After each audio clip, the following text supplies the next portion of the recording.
Le 20 mars, soit plus d'un mois après le terrible accident de la route provoqué par son ami Pierre Palmade, Muriel Robin a accepté d'évoquer l'affaire auprès de BFM TV.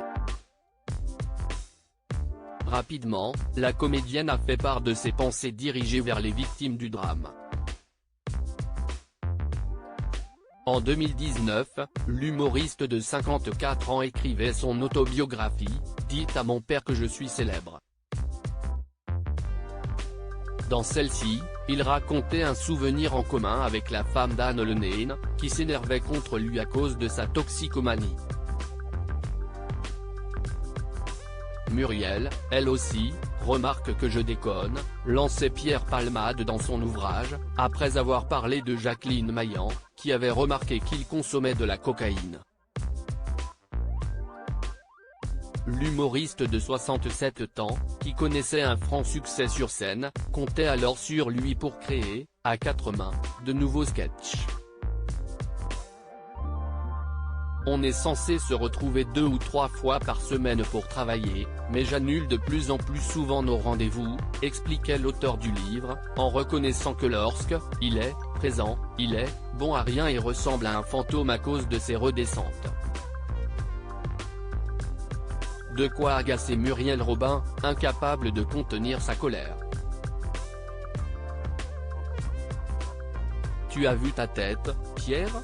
Tu m'emmerdes, tu ne peux pas aligner un mot devant l'autre, tu t'affales sur le canapé, tout juste si tu ne te mets pas à roupiller.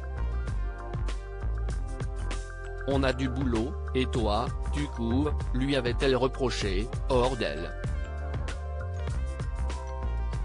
Ce à quoi Pierre Palmade avait répondu en tentant de l'apaiser, et en lui demandant juste un peu plus de temps.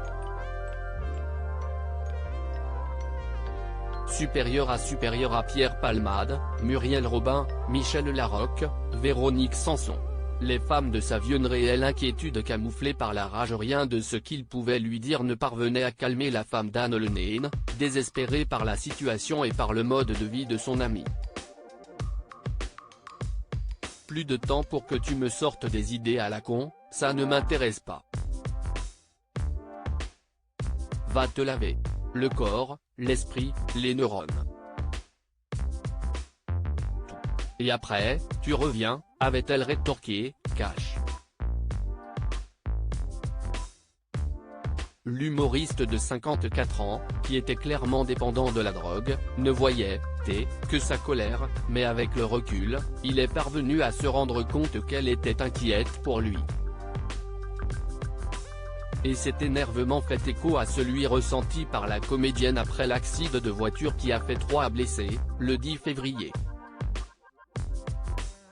Elle avait d'ailleurs disputé son ami à l'hôpital, en le traitant d'assassin et en lui écrivant une lettre incendiaire dans laquelle elle l'accusait d'avoir bouleversé la vie d'une famille, à cause de son addiction à la cocaïne. Article écrit avec la collaboration de 6 médias Crédit Photo, Coadic Guirec.